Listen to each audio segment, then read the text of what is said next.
Bismillahirrahmanirrahim. Assalamualaikum warahmatullahi wabarakatuh. Pertama-tama, saya ingin memperkenalkan diri.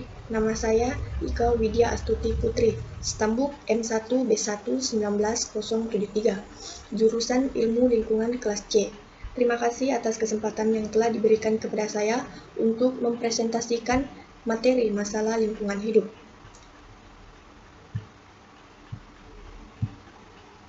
Ada beberapa poin-poin yang akan kita bahas. A. Efek rumah kaca dan pemanasan global. B. Penipisan lapisan ozon O3. C. Hujan asam. D. Degradasi hutan dan berkurangnya luas hutan. E. Penurunan kualitas sumber daya alam atau disingkat dengan SDA. F. Pencemaran lingkungan.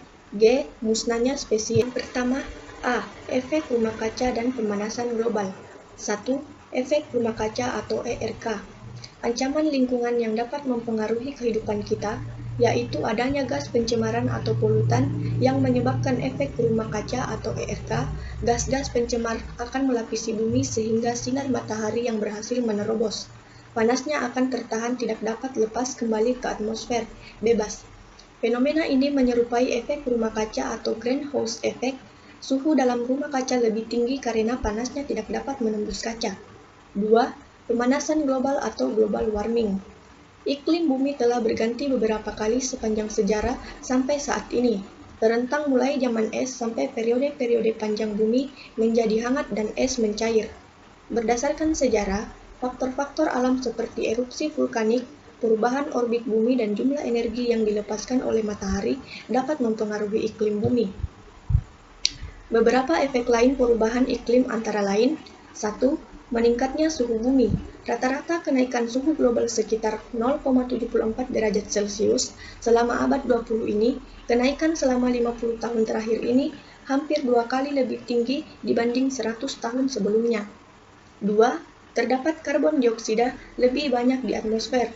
Karbon dioksida adalah penyumbang utama terjadinya perubahan iklim. 3. Banyaknya curah hujan dan banyak terjadi kekeringan, seperti Amerika Utara, Amerika Selatan, Eropa Utara, Asia Utara, dan Asia Tengah selama dekade belakangan ini. Tetapi di Mediterania, Afrika Selatan dan sebagian Asia Selatan mengalami kekeringan. 4. Kenaikan permukaan laut. Total kenaikan permukaan air laut selama abad 20 sekitar 0,74 meter, dan ini jauh lebih besar dibandingkan kenaikan selama 2000 tahun sebelumnya. Berkurangnya lapisan es, terutama pada musim panas. B. Penipisan lapisan ozon atau O3. Lapisan ozon adalah lapisan konsentrasi molekul ozon yang terdapat di stratosfer. Ozon adalah senyawa kimia yang terdiri dari 3 atom oksigen atau O3. Sekitar 90% dari ozon yang ada di bumi terdapat lapisan ozon. Di lapisan atmosfer atau dekat permukaan bumi, ozon dapat mengganggu kesehatan. Tetapi di lapisan stratosfer, ozon akan melindungi makhluk hidup dan sinar ultraviolet atau UV yang dipancarkan oleh matahari. Berlubangnya lapisan ozon mengakibatkan semakin banyak radiasi yang mencapai permukaan bumi. C. Hujan asam. Hujan asam adalah istilah yang secara luas digunakan untuk campuran materi asam nitrit dan asam sulfit, baik secara basah dan kering, dari atmosfer melebihi jumlah normal. Penyebab atau unsur kimia pembentuk dari hujan asam berasal dari sumber-sumber alami, seperti kegiatan vulkanik dan vegetasi yang terurai, maupun yang diakibatkan oleh aktivitas manusia yang terutama berasal dari sulfur dioksida atau SO2 dan nitrogen oksida NOx berasal dari pembakaran bahan fosil. D. Degradasi hutan dan berkurangnya luas hutan. Tidak dapat dipungkiri bahwa dewasa ini telah terjadi pengurangan luas hutan yang terus-menerus dan makin meluas.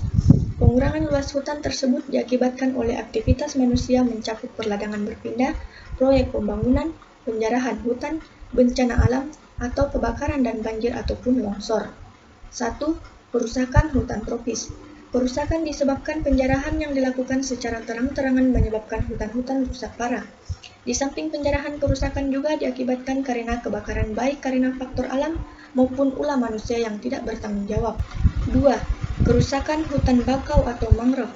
Hutan bakau atau lebih dikenal dengan mangrove adalah hutan yang tumbuh sepanjang daerah pantai atau sekitar muara sungai dan sangat dipengaruhi pasang surut air laut. Ekosistem hutan mangrove di daerah pantai yang landai dan terlindung. Penurunan kualitas sumber daya alam atau sering disingkat dengan SDA. Merosotnya kualitas dan kuantitas SDA terjadi karena pemanfaatannya yang melampaui kemampuan pulih, atau memang kerusakan sumber daya itu tidak dapat pulih.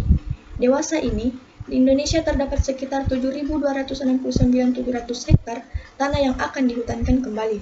Kualitas SDA yang akan juga mengalami kemunduran, yang parah adalah SDA air. Di berbagai wilayah, baik air tawar maupun air laut, telah mengalami pencemaran yang memerosotkan kualitasnya. Pencemaran lingkungan. Pencemaran lingkungan merupakan masalah lingkungan yang paling parah. Hampir semua sumber daya yang penting bagi kehidupan yaitu tanah, air, dan udara telah tercemar, terutama di kota-kota besar. Tanah dan air banyak tercemar oleh sampah dan limbah rumah tangga atau domestik, limbah pabrik, pestisida, dan limbah berbahaya dan beracun lainnya. Sementara udara telah banyak tercemar oleh gas buangan kendaraan bermotor, gas buangan pabrik, dan berbagai hasil aktivitas manusia lainnya. Akibat dari pencemaran ini, SDA menjadi merosot yang juga akan menyebabkan kemerosotan kualitas hidup manusia pada akhirnya. Musnahnya spesies. Indonesia merupakan negara tropis yang mempunyai luas kawasan hutan tropis basah terbesar ketiga di dunia, serta memiliki keanekaragaman hayati terbesar ketiga dunia, di samping Brasil. Meskipun mempunyai keanekaragaman hayati melimpah, yang telah berhasil dimanfaatkan baru sekitar 6.000 jenis tumbuhan, 1.000 jenis hewan, dan 100 jenis jasad renik. Laju pengrusakan hutan yang tinggi mengakibatkan kondisi keanekaragaman hayati yang makin mengkhawatirkan. Itulah paparan materi yang dapat saya sampaikan. Lebih dan kurangnya mohon dimaafkan. Wabillahi taufiq wal hidayah.